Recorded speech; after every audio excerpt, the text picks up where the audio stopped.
Is Brandon Staley the preferred choice of Miami Dolphins head coach Mike McDaniel to fill the defensive coordinator role? We will talk about it. Also, Evero blocked from interviewing with the Miami Dolphins by the Carolina Panthers, one of the candidates I was high on, as well as, hey, another one on my list, Leslie Frazier, just announced about 20 minutes ago he will be interviewing with the Dolphins. We'll talk about all that. Plus, did Tyreek hint that players might be soft towards hard coaching? And also, did Jevon, Holland, and Blake Ferguson have a little bit of a back and forth yesterday on Twitter? What's going on there? So we got all that, plus all the latest on the interviews that have happened and are going to happen with the Miami Dolphins regarding the defensive coordinator position. Jam-packed show. Do me the favor. We are one sub away from 14,000. Smash the like button. Subscribe if you're new. Let's get into this.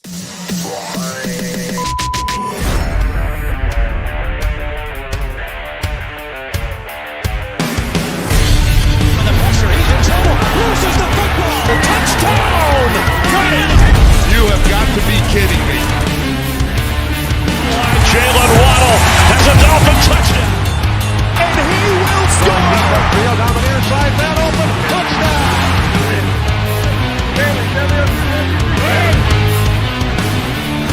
The run from Tua Tagovailoa. Touchdown! He's going deep.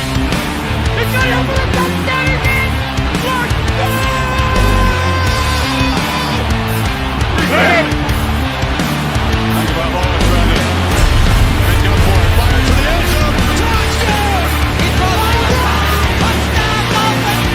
Beautiful day to be a Dolphin fan. Let's go!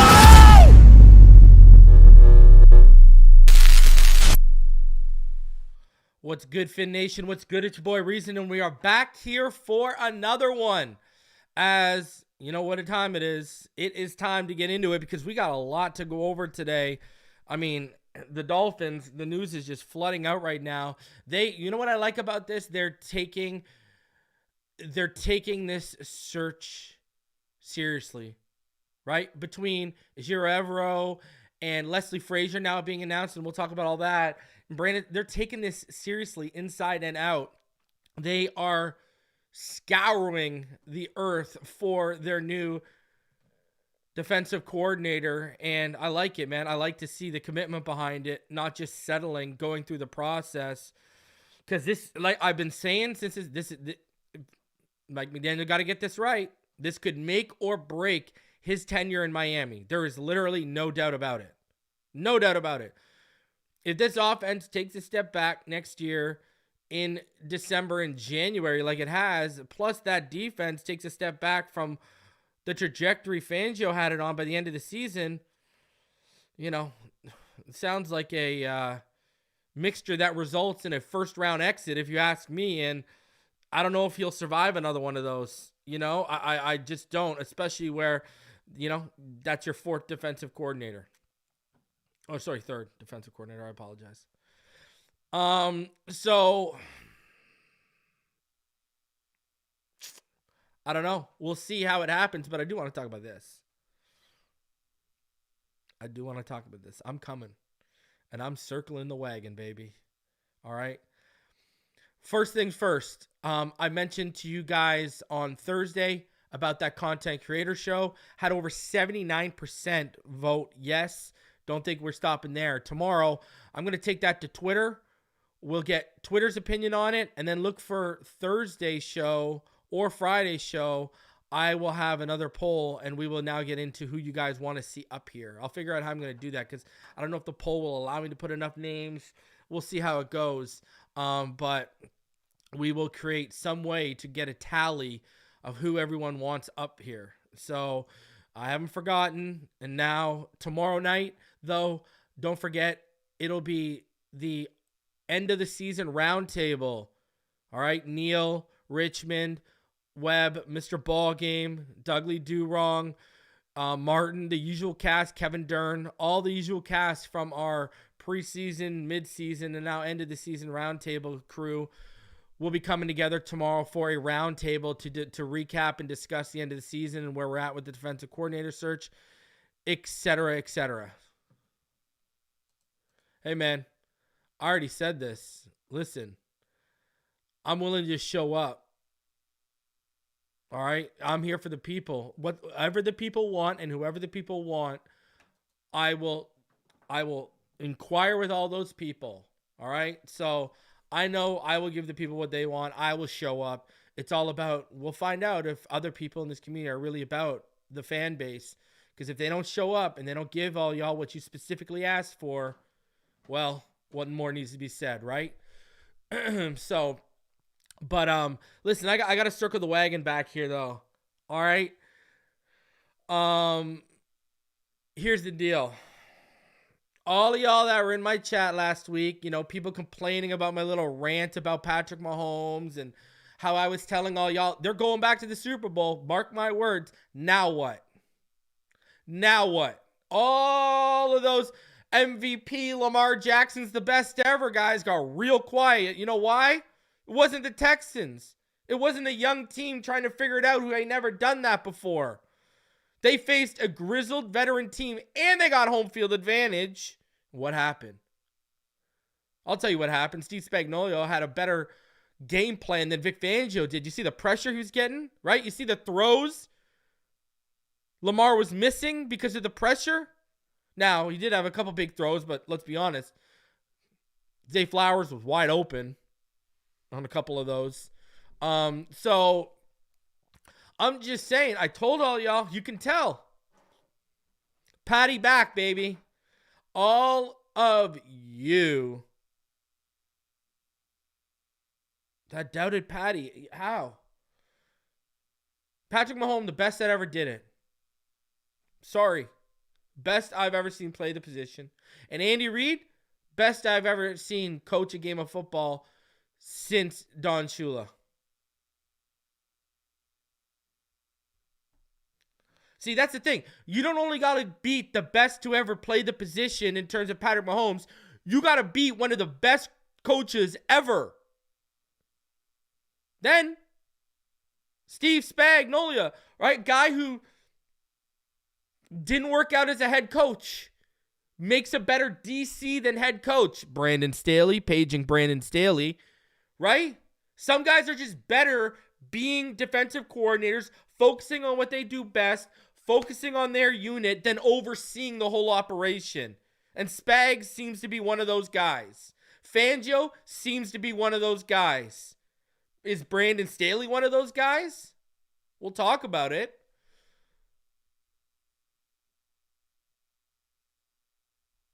But I'm just saying.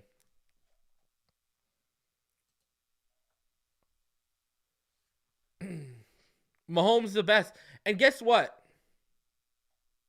I'm going to tell y'all right now. It don't matter. It don't matter if you have Tua. It don't matter if you have Lamar Jackson. It don't matter if you have Josh Allen playing arguably the best half I've ever seen him play in that divisional round. Mahomes is just better than everyone right now. It literally don't matter who you have right now. The reason why the 49ers have a shot, and the reason why I thought the Lions had a shot that we saw Dan Campbell absolutely blow it, like B-Rabbit against Lil Tick. Choke job, all right? And what's crazy about that, you know, I was picking up my kids today, and one of the mothers of, my daughter's friends, me and her husband get along really well, and, he wasn't there today to pick them up, and like, blah, blah, blah, blah, blah, he doesn't want to see KC, and we were just talking about the game, and I looked at her, and I said, you know what, that's how the Dolphins would have lost. That's literally how the Dolphins would have lost. That NFC Championship game, how it went down, that's how it would have went down for us. But anyways, I digress. The reason why the Lions and I think the 49ers have a chance is because of how good the rosters are. Like, we knew coming into the season we had holes. We knew we could not afford injuries on the offensive line. We knew there was a question mark behind who's going to be the receiving threat beyond the top two. We knew we couldn't afford injuries at inside linebacker. We knew we couldn't afford injuries at safety, et cetera, et cetera. You look at San Fran, they're just, and then we had question marks, right? How would Baker and Long look? What do we do until Ramsey gets back? Eli Apple. And you look at, go look at the 4 teams that were left in their offensive lines. That's the first thing I'm going to say. Go look at the line. I remember arguing people on here, on YouTube, and on X about Penei Sewell. I want my apologies, please. I want all my apologies about Penei Sewell. Everyone who argued with me that he could play right tackle. Everyone that argued with me if he was the best tackle in the draft. I want my apologies right now. You see that guy in space? Holy Jesus. My God. And I'll call it out. Travis Wingfield caught feelings with your boy Reason. Why? Because one of his real life friends hopped on X and was bad-mouthing a Dolphin fan about Sewell. I got called into the thread, absolutely destroyed the guy regarding Sewell, and Travis Wingfield caught feelings with me about that. And I ended up being right anyways. Thank you very much. Nonsense. Even people that are wrong. Anyways, Penei Sewell's that dude. You got to build an offensive line. I don't care who the quarterback is. I said that before we drafted. When I joined this community in 2019 on the Tuesday night panel, what would Reason always say? I don't care if you draft Tua. I don't care if you draft Burrow. I don't care if you draft Herbert. I don't care if you draft Jordan Love. Build me a line in Indianapolis like the one they have in Indianapolis or the one they have in Oakland. Because at that time, in 2019, Indianapolis and Oakland were the peak in the AFC of offensive lines, next to New England. The guys hadn't started falling off the cliff in Oakland yet. And that's what I was saying. Build me that. Build me that. And I still say that. Build me that. You go build that wall.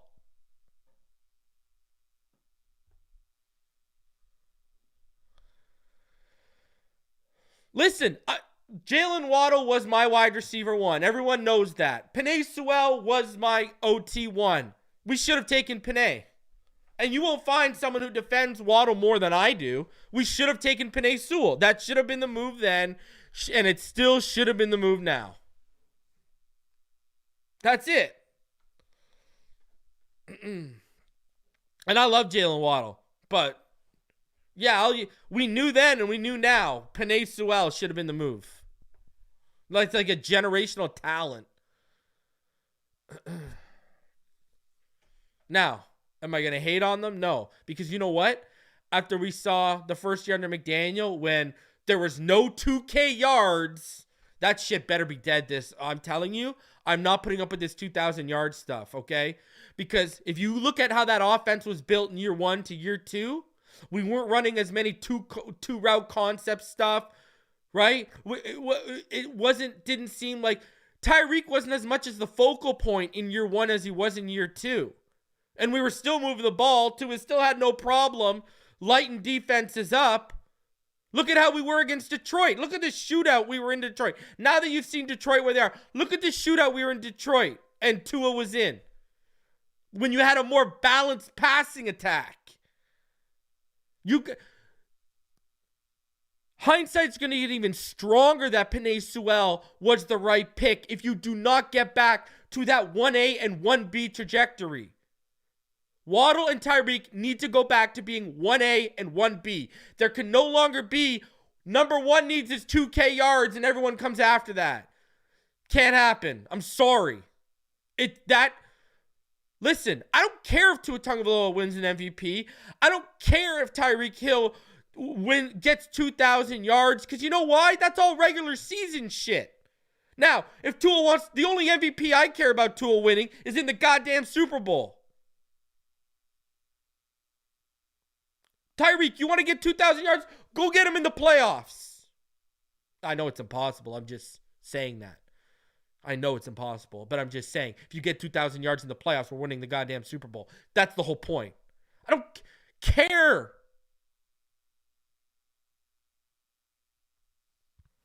Because now, after 2 seasons, with or without Tua, whether he was healthy or whether he was hurt, we have seen this offense sputter in December and January.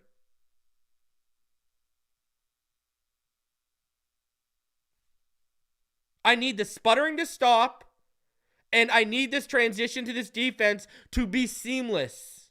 That's what I need. But I also got to say this. Let's do some Scott Steiner math. The Kansas City Chiefs beat the Dolphins twice. The Kansas City Chiefs just blew out the Baltimore Ravens, they just beat the Baltimore Ravens, who blew out the Dolphins. Okay? Before that, they beat the Buffalo Bills, who beat the Dolphins twice.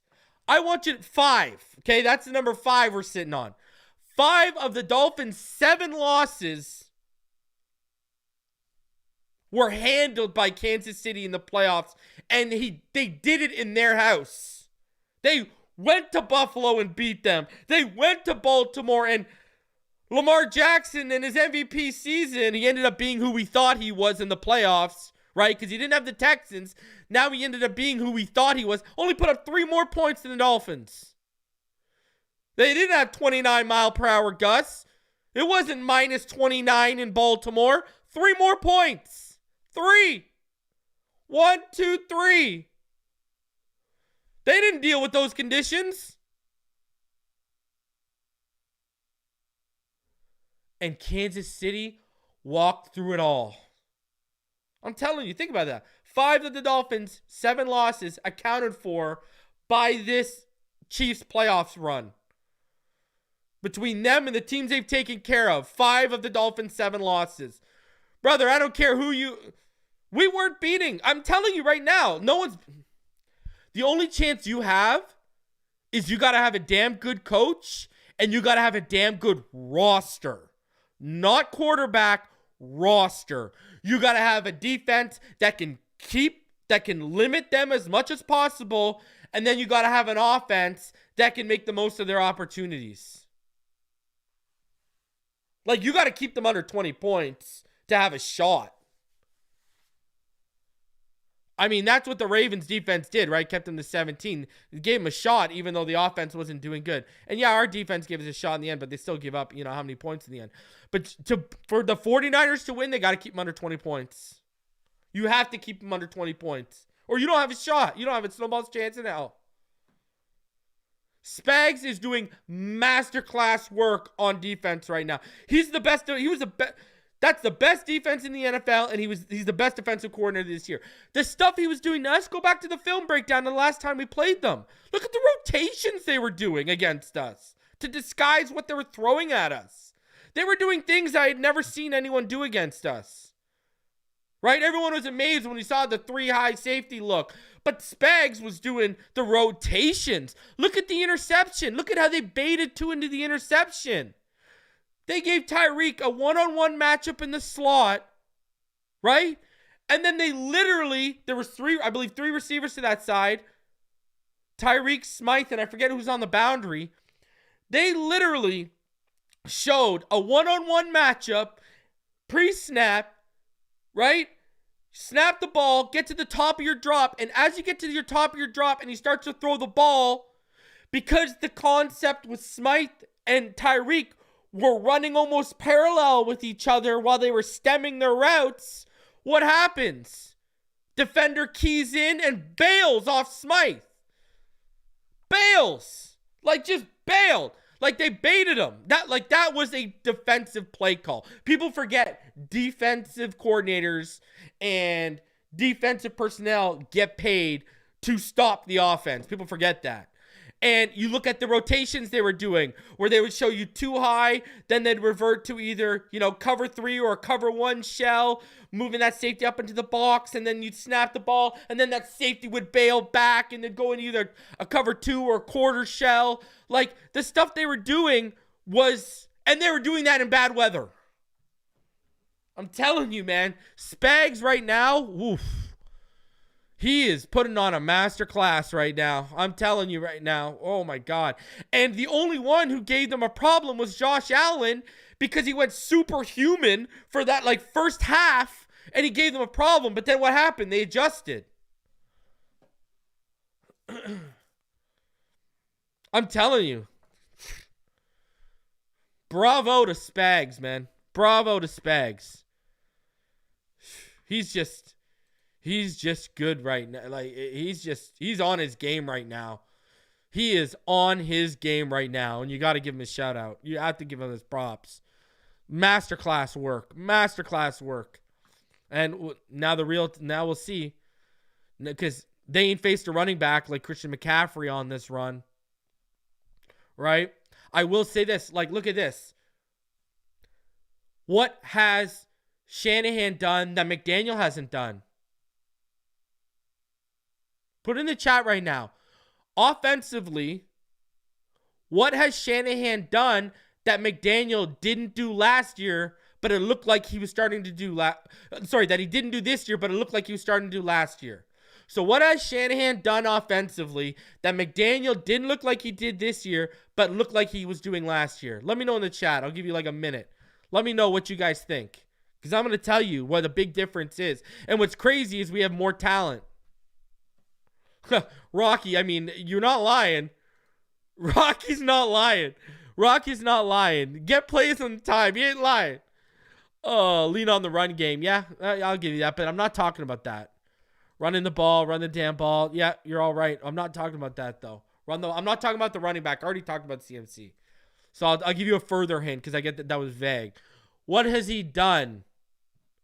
Wide receiver 3. You're close. Think close. You're getting close. You're getting warm.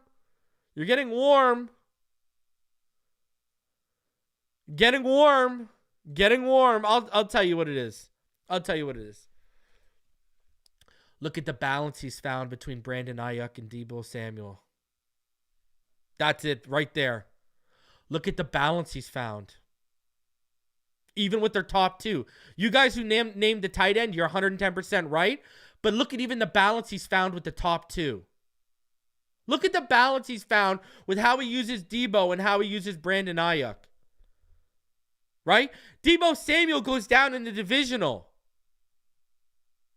They still win the game. Tyreek goes down in the divisional. Do you have faith that McDaniel's going to find that balance like Shanahan can? And we had it in year one. We had the cohesion. We had the balance. Waddle and Tyreek were 1A, 1B. This year, Tyreek was 1, Waddle was a distant 2. That's what it felt like. You got to find that balance, man. And whether that means adding the tight end threat, like I've been stressing all year, I think Shanahan knows. Do you want me to tell you? I think Shanahan knows how to use his top 2 receivers better than McDaniel right now. And that's a big thing, especially when you can't get you can't find who the third guy is right now. When you can't find out who that third guy to lean on is as a receiving threat, and on top of that, you can't find out how to properly balance and use your top 2 guys, that's an issue. That is an issue.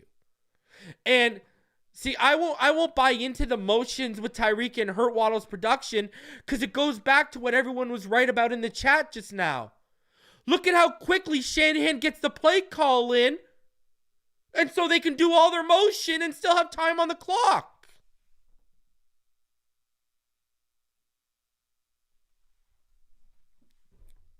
Shanahan's a better play caller, a more decisive play caller, and it really shows in the usage of his top 2 guys. And then, like Franklin said, how he spreads the ball around and how you guys all mentioned to the tight end, like I've been stressing we need to do.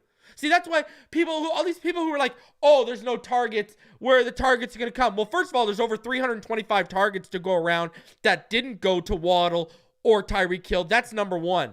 Number two, we are running an iteration of the Shanahan offense. Look at what LaFleur just did in Green Bay.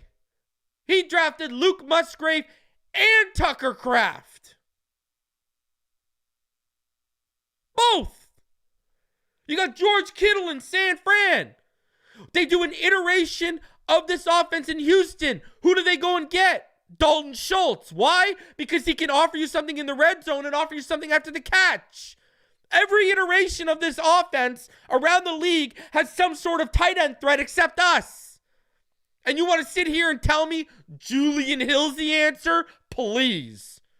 Never mind running a 40 in 4.4 seconds. The guy takes 4.4 seconds to get going up the field. So, like I've been saying all year, like I've absolutely been, drilling Omar with over and over every time he's up here. Yes, the tight end, the seam threat is the missing final piece. If we could get Brock Bowers, and there's no chance in hell, if we could get Brock Bowers, you know how unstoppable we'd be?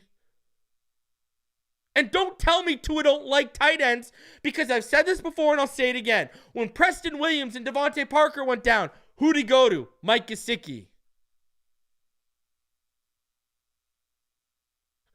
Every time. Mike Gesicki had his career years with Tua because other wide receivers went down and the top two guys would go down, and who would he go to? Mike Gesicki. One of his best passes last year against Detroit was to who? Mike Gesicki in the back of the end zone, right? 20 plus yards out. Remember that throw? Where he went 1, 2, 3, 4. Saw Gesicki coming back to Gesicki, boom, back of the end zone.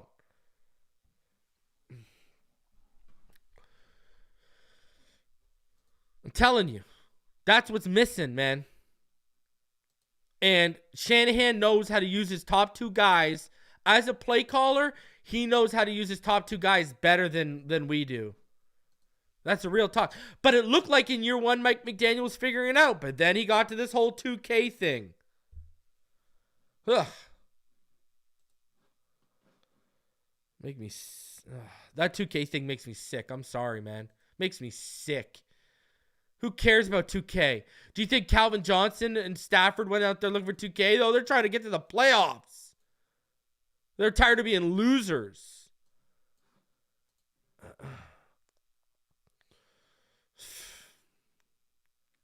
Yes, if Bowers is in striking distance, I would trade up 110%.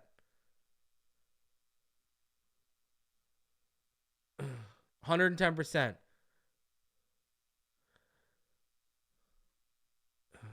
What tight ends do I like? I like Jatavion Sanders. I like Cade Stover. Ben Sinnott. I wish Luke Lachey came out, but he ain't coming out. So there's some good guys. I know someone, I forget who it was, someone in the chat I know asked if I like Eric All from Iowa. Luke Lachey's little partner there. He's okay. But I like Jatavion Sanders, Ben Sinnott, and Cade Stover. Brock Bowers is by far the cream of the crop. It's not even close. All right, let's get into this. I want to talk about one thing here. So let's start off with this, and then we'll go from there. All right. Just a reminder for people who didn't know today and why today had. Oh, let me pull that down. Why today had some significance. Today was the day, ladies and gentlemen, that Brandon Staley was interviewing with the Dolphins. Now, no serious word has come out, but, I really, honestly, and this is spitballing, this is not sourced information, this is nothing like that, this is just my personal opinion. I'm not lying to you guys. I think Brandon Staley is the preferred choice of Mike McDaniel, and I think there's a few reasons why. I think he views Brandon Staley as potentially the most seamless transition. You look at the fact that, we'll get into it, that, he's looking at Evero and, he's looking at guys like Staley. He clearly wants to continue the iteration of Fangio's defense. That's what I think McDaniel wants to continue to do. This is why I think Wink Martindale, even though I liked him for what our personnel do, this is why even I said I don't think Wink Martindale gets a shot, because McDaniel wants to get away from, that pressure-heavy blitzing defense. And so, Brandon Staley, I think, is the preferred choice. Now, also on top of that, I'm going to show you guys a clip here that Chris Kaufman from 3 Yards Per Carry, shout out to Alf and the guys from 3 Yards Per Carry, one of the few podcasts that I will endorse all you guys to listen to. Go support them.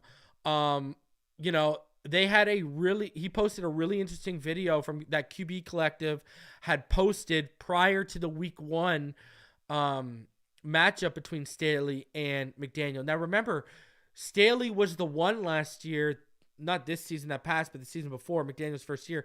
He was the first guy that really gave us serious problems. Like, you go back and watch the San Fran game, and the throws were there. Tua was just off, right? The throws were there. But you saw they were trying to take away the middle of the field. But then you saw Staley, what did he do? He built on that. He started rerouting guys, right? He put McDaniel and stuff into, gave him looks they hadn't seen before, and was doing things that and was throwing off the timing of the offense and forcing them to revert from that timing offense to something else. And McDaniel and the staff just didn't have an adjustment for it. Well, that kind of stuff sits with a guy like McDaniel. And from what I understand, they're relatively close. So I'm going to play this clip, and then we're going to talk about it a little further here, okay? I think what's really tough about defending these guys is you're playing against the whole team. Like, sometimes when you go into a game, you're saying, all right, if I can play against this guy or two, we're going to be in really good shape. But I think defending them, what's difficult is you have to defend the whole team, the way they play. And those are the toughest teams to face, when you have to defend the whole team. You build all the plays and come up with concepts and understand it. And then where it's got now is we are evolving to what defenses are presenting to us. Right. And we have a little more. We've ran some more stuff. We've expanded a little bit, but it's all just this word Xerox alone. Brandon and people like Brandon. That word shows up because how do you then spot block? Fucking Brandon Staley makes you invent stuff. Because the personnel just constantly change. And I think on defense, what we believe, our Hill and DA, is like, you're going to have to play against everybody on defense. See, I think that's the key thing right there, what you just heard McDaniel say. He literally just said Brandon Staley makes you invent stuff left and right. And he tried to make McDaniel do that last year when they faced off, and what happened. And look at, Tua played one of his best games under Mike McDaniel, and that's how we won that shootout this year when we had no run game or nothing. Tua, that was one of the few games Tua put us on his shoulders this year, that opening game against Staley. And, I think, you go look at what Staley did with the Rams, ladies and gentlemen, and it's just, it's indisputable what he did with them. Right? And I want you to look at who's interviewing him right now. I'll go even further of why I think he's a preferred coach. Who's he interviewing right now? Look, think about this. Sit here and think about this. Just interviewed with who? Green Bay. LaFleur. Interviewing with who today? Mike McDaniel. Then he's got another interview this week scheduled with who? Sean McVay, about going back to LA. Notice the crew that's interviewing him? And I think here is what Staley offers you too, guys. Staley looks like a guy who will be here for 3 or 4 years. I'm not saying he's Spagnuolo, but he reminds me of Spags in the terms of he might make a better defensive coordinator than he does head coach. And that's what I think is also being looked at here. I mean, it's undeniable what he did in LA. I mean, I don't know what else to say. He was damn good in LA. Now, I know it was only 1 year. I get that. But The Rams led the league in total defense and in scoring defense in 2020.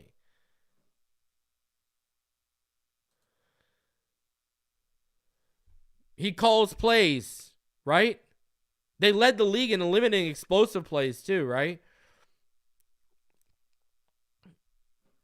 And, maybe his defense has regressed a little in LA. Well, we know why. Injuries, obviously. Derwin, Khalil, Bosa always injured. J.C. Jackson got cooked. But the other thing here is, again, I go back to why some guys make better DCs than head coaches. Not everyone is made to be an overseer. Not everyone is made to be the CEO, because that's really what you are in your head coach. You're the CEO, and you got to oversee all the different departments. Not everyone's built for that. That's why some people have talked about the play calling from Mike McDaniel. Should he focus on being the head coach and hand that over to his offensive coordinator? Well, with Staley, I think he's one of those guys where he's going to have to be a successful defensive coordinator for a handful of years before he gets another shot at coaching. Because I think the league might see him as a better defensive coordinator than head coach right now.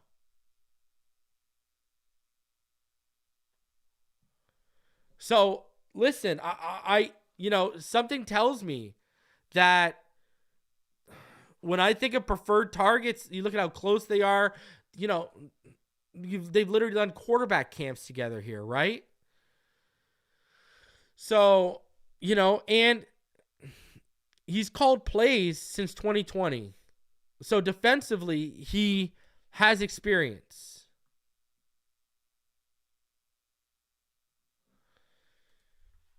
So I wouldn't be surprised if Brandon Staley is the preferred candidate for Mike McDaniel based on everything I just laid out to you guys right there. All right. Now, what just broke before I went live? The Miami Dolphins. Former defensive coordinator and NFL head coach Leslie Frazier is interviewing with the Dolphins this week for their defensive coordinator role. Love it. Love it. He was on my list as one of those guys I like. Now, where do I see him fitting in here? And do I see it going, first of all, I got to say, I love this. This guy, again, had coaching experience.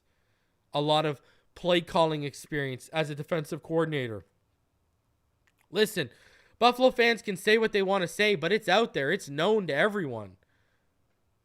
When they blew that lead in the final 13 seconds to the Chiefs a couple years ago, ladies and gentlemen, that was not Leslie Frazier calling plays.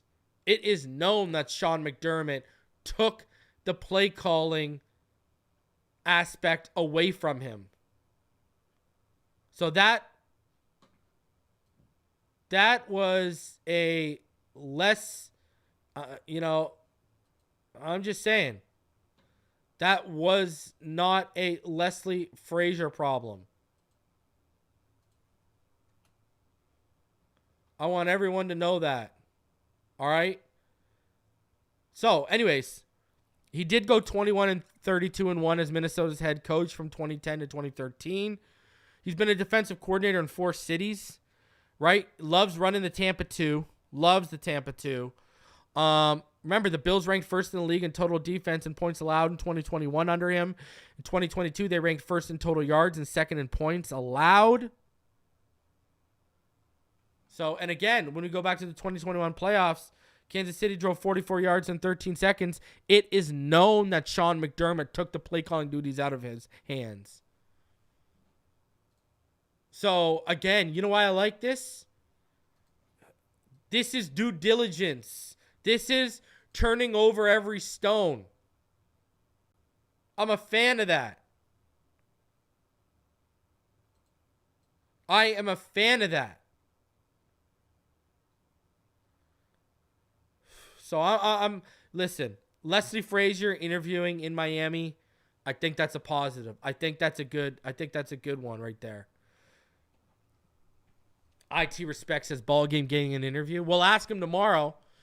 IT will ask him tomorrow, because tomorrow, like I told all y'all, tomorrow we'll be doing the end of the season roundtable. Guys, I don't know where I'm at right now, but I was 1 subscriber away from 14,000 when this stream started. So smash that like button, subscribe if you're new. I love it. I love my boy too. I love him. That's my guy right there. Now, continuing to turn over every stone are the Miami Dolphins. What happened today? Well, after Dave Canellis was signed to be the new Carolina Panthers head coach, look at what was said here in an article from The Athletic. Yes, this is behind a paywall. All right, what I'm about to read to you. All right, I'm going to read this part. Go look at that. Evero had a second interview for the Seahawks head coaching vacancy Saturday. Multiple teams are interested in hiring him as defensive coordinator, according to a league source. But Evero remains under contract with the Panthers, who can block him from interviewing for lateral positions, and have with Jacksonville, Miami, and New York.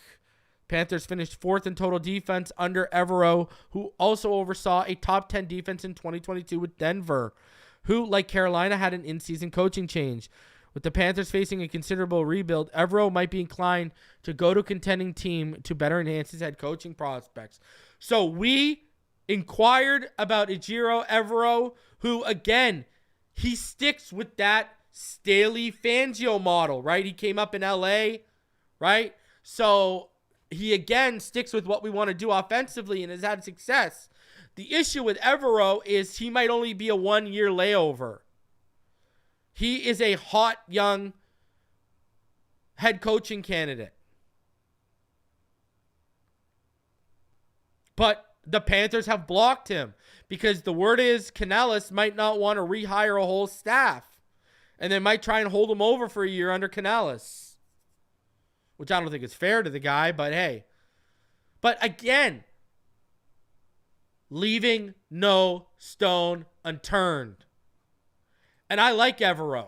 Evero, if you want a seamless transition from Fangio, Evero and Staley are, like, if you want to keep the same defense, if you want to keep the same defense and have a seamless transition, Evero and Staley are probably your best bets. I would put Leslie Frazier up there as a guy who he would tinker here and there, but I do think if you want to keep building off that defense you were starting to install last year, Staley and Evero are your best bets for that defense.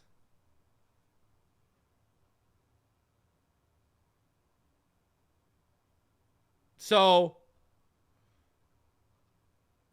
listen, I would like Ejiro Evero. I would really love Ejiro Evero, but I think he'd do such a good job here. He'd be gone in a year and we'd be right back here. So maybe that works out that they blocked him. I don't know. They've blocked him for any lateral move. So they're going to have to release him.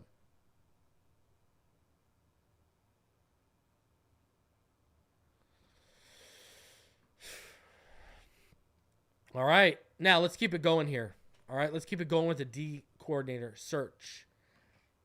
The Miami Dolphins are expected to interview another internal candidate, outside linebackers coach Ryan Slowik. So there you go.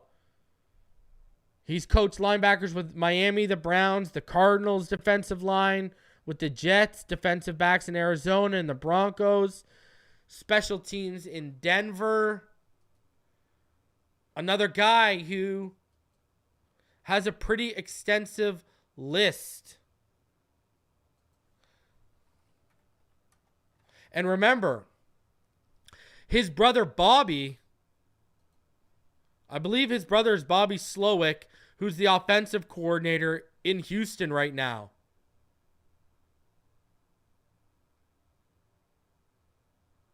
So I'm pretty sure that they're brothers. But I'm pretty sure Bobby Slowik and Ryan Slowik are brothers. I'm almost positive. I think it's listen, it's a decent interview, it makes sense. I mean, this is the brother of one of the hottest coordinator candidates out right now for making a jump to head coach. And he did a damn good job with our outside linebackers. You can't hate on that guy. But he's never been a defensive coordinator at the college or NFL levels. Now, under him, this is his first year and the Dolphins were third in sacks. Right? He did a fantastic job with us this year. You got to keep him on the staff. Especially if you're hiring a guy like Evero and it's a 1-year layover. You need a guy like that to stay on the staff. So, here we go. Another internal interview has been completed with the Miami Dolphins. The Dolphins did interview linebackers coach Anthony Campanile for their defensive coordinator job per a league source. Previous stints, there you go, Boston College, Rutgers. He's done the damn thing. He's been, he was a co-defensive coordinator in 2018 when he was with Boston College, right? Then he was in Michigan, the linebacking coach before coming over here in 2020. So he has had co-defensive coordinator duties when he was with Boston College. Listen, I'm going to have an update coming to the Patreon this week, and I'm going to be talking a little bit about Campanile. I might bring that update a little over to channel members as well. So if you're a Patreon or channel member, expect an update coming this week regarding this whole search. But, I mean, let's look at it right now. So right now, here is who's been associated with the defensive coordinator search. Ryan Slowik, Anthony Campanile, Brandon Staley, Bobby Babich, Leslie Frazier, and Ejiro Evero. So right now, those are the 6 candidates that have leaked out that the Miami Dolphins are currently very interested in or interviewing or whatever the case is. All right?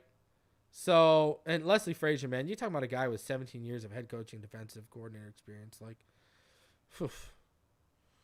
Man. So we will see how that all works out. Now, a couple in-house things I want to talk about. Tyreek Hill had something interesting he said when he was talking about Fangio that I want to talk to you guys about. I'm going to play the clip. This is from his Twitch.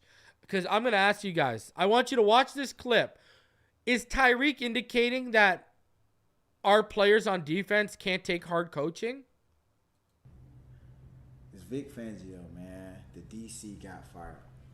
Now, a lot of people been asking me, how do I feel about that, bro? And it's like, bro, I'm on offense. I play receiver. I have no idea what's going on. I thought Coach Vic was like OG, I respected him a lot, he was old school. That's all I had to say was me being around him. He was old school. He reminded me a lot of Coach Reed. You know what I'm saying? That mindset of wanting to have a lot of reps and then working fast and working hard. That kind of mentality. And that's all. I mean, I was cool with it. You feel me? I'm cool with that kind of stuff. But just probably not like the long days. Like, let me get in, let me get my work, watch my film, get my weights in, and then bounce. But besides that, his firing was very shocking. But I'm not surprised though. He finna land in Philly though, because people talk around the league, behind tampering. And it was like, hey, Vic, you trying to get to Philly anyways. So, man, I just want to say shout out to Coach Vic, man, for just making him a pit stop in Miami. I learned a lot from him, even though it was quick. And, he's really a guru at defense. He just got to learn how to fit in with his players, though. So his players, you feel me? But besides that, I feel like he's a GOAT, man. So he basically says he's got to learn to fit in with his players, right? And then earlier in that, he likened his style to Andy Reid, and he even went as far as saying, I'm okay with that coaching style. To me, if you want my honest opinion, this is Reek saying the defensive guys They aren't built for a hard-nosed coach right now. That's how I perceive that. Now, I also perceive he just said that there was clearly tampering involved, that everyone behind closed doors know he wanted to go to Philly. Come on.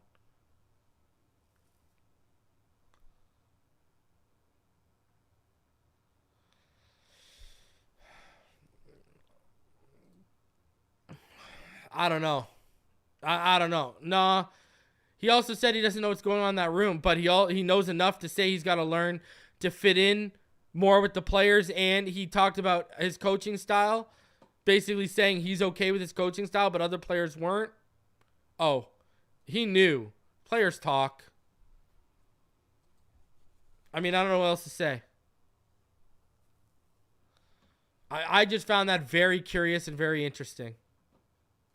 Very curious and very interesting. Now, what's even more curious and interesting is what happened yesterday. Jevon Holland called out Blake Ferguson like point blank period. Point blank period. On Twitter. Blake Ferguson ran up the, look at it, it's deleted. Ran up the score after Chubb got hurt. Never really sat right with me. Feels better now. He's talking about the Ravens losing yesterday. Now, listen, that's why I couldn't cheer for the Ravens as well. I couldn't cheer for them running up the score after Chubb got hurt. So I do agree with that part. But Blake Ferguson, you're going to ask yourself, why has this been deleted? Why did he... Who deletes that? I mean, that's fine. You're stating your opinion. But look at what Jevon Holland said. Tweeting shit about a team that you beat is lame. Don't be that guy. This is... The other one was at 6:11 Eastern. This is at 7:02 Eastern. Jevon basically put Blake Ferguson in place for tweeting about the Ravens.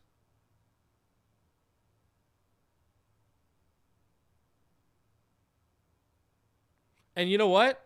Obviously, he's viewed as a leader because the long snapper deleted the tweet. Now, I do agree with Jevon Holland to an extent here. I mean, leave that to the fans. You know the fans are going to talk about it. You know the fans are going to tweet that out. A player shouldn't really talk about that. Now, was Blake Ferguson wrong in basically saying karma's a you-know-what for running up the score on us after Chubb went down? No, he wasn't wrong. And Jevon wasn't wrong for calling him out for even saying that. Because it's a bad look. Kind of makes you look like a crybaby. And also, you're the long snapper, bro.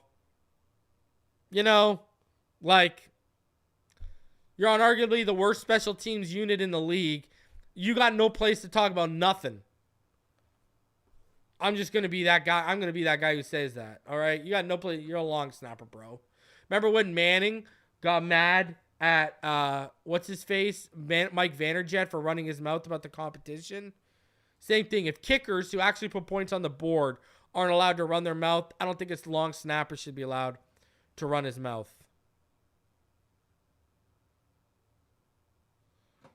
So, updates, because there are some updates. Are we going to lose Eric Studesville after Raheem Mostert had a career year and Devon Achane had an amazing rookie campaign? Because the Tennessee Titans have requested to interview Dolphins associate head coach and running backs coach Eric Studesville for their offensive coordinator job. So, there you go. Eric Studesville could potentially be taking over for a team that's rebuilding their running back room. Now, I know Eric Studesville has been highly thought of since he was under Flores in league circles. So, this is really no surprise. But Eric Studesville, he has been requested to interview by the Titans for a job with a running back room that could now be led by Tyjae Spears. So that's interesting. And, you know, Why not? Fangio tampered, so now could he be taking one of the Miami Dolphins' top defensive minds with him to Philadelphia? Remember, we've gone over Slowik. Ryan Slowik's got an interview, and Campanile's got an interview. But the man who hasn't got an interview yet is Renaldo Hill. Andrew DeSecco says, interested to see how Vic Fangio fills out his secondary coaches. Renaldo Hill and Joe Casper would be logical candidates. And he goes on to say Hill is currently the Dolphins' the pass game coordinator. It kind of makes sense. We have not seen him. And Andrew DeSecco, he's a staff reporter for Inside the Birds. They cover the Philadelphia Eagles. He then even tweeted further today, Renaldo Hill, if he joins the Eagles staff, he coached Devontae Maddox at Pitt. So when he was a DB coach. So will Renaldo Hill now follow Fangio? There is a legitimate chance that happens. So we could see some turnover. You know what I mean? Now, Pari says I'll pack Studesville bags myself. Now, listen, what could happen here is Renaldo Hill could dip. Now, he could also be waiting to see what happens with Staley, because Brandon Staley, if he's coming here, Renaldo Hill worked under him. That could be a guy. Brandon Staley could be a guy that maybe keeps Renaldo Hill in Miami because of their work together in Los Angeles. I don't know. Because the other benefit, if you want to make that seamless transition and keep that defensive scheme intact with Staley, is you're probably not going to have a ton of coaching changeover. Obviously, right? The deal is Anthony Campanile was held over. That was a McDaniel call, right? And I think Ryan Slowik was a McDaniel call too. I think there's going to be a couple coaches that, if they don't get jobs elsewhere, they are going to stay here. So, and I do agree with Hooked Up Joe. You have to admit McDaniel had enough clout and following to build it. Yeah, you knew it from the moment Welker left, right? Welker left Shanahan and a potential promotion and certain stability in San Fran to follow McDaniel to Miami. So, we'll see. We will see. I just think, again, I think we need to get this. We need to get this figured out by February here. By the beginning of February, we've got free agency coming up in March, and then we've got the draft. We got to get the guy in here so we know what we're chasing in terms of personnel. Flat out. So it's tough, man. We'll see. We'll see what happens. But anyways, guys, tomorrow I will be live with Dudley Durong, Kevin Dern, Richmond Webb, Mr. Ballgame, Neil Driscoll, Martin Imply, all the usual cast. We will be doing our end of the season roundtable. We'll look back on our predictions, all that. We'll pick our minds about. I'll pick all their minds about the defensive coordinator stuff. It's going to be a really good one. You're going to want to tune in. It's going to be around 9 p.m. Eastern tomorrow night. All right. So that's what happens when you got a bunch of dads. We got to make sure the kids are down, right? So make sure you tune in tomorrow. You're not going to want to catch that. You're not going to want to miss that. You're going to want to catch that. And then we'll be live every day this week, so be on the lookout. I think there'll be we were going to do a Dolphins After Dark this weekend, but things just didn't work out, so we'll be doing one this week sometime. Obviously, Fin Too Deep will be going as well with me and Neil. because of the roundtable tomorrow, I don't know if we'll be doing a finish line this week. We'll see how it goes. But either way, man, as we are into this defensive coordinator search, we get into it. Also, February's hitting. Free agency and draft. I usually like to get at least one draft board, maybe even two out before free agency. Also, we'll be looking at my top free agent targets. And a lot more will become clearer once we get our defensive coordinator in place. So do me the favor, smash the like button, subscribe if you're new. We've passed 14,000 on our road to 15K. When we get to 15K, I will do a new giveaway. So shout out to all of y'all. Rhonda, 50 State Fins fans, your shirts are on their way. So hopefully they reach you soon. Until then, you already know what time it is. Smash that like button, subscribe if you're new, and I will see y'all in the next one. Fins up all day, every day, until we get that cease and desist from Margaritaville.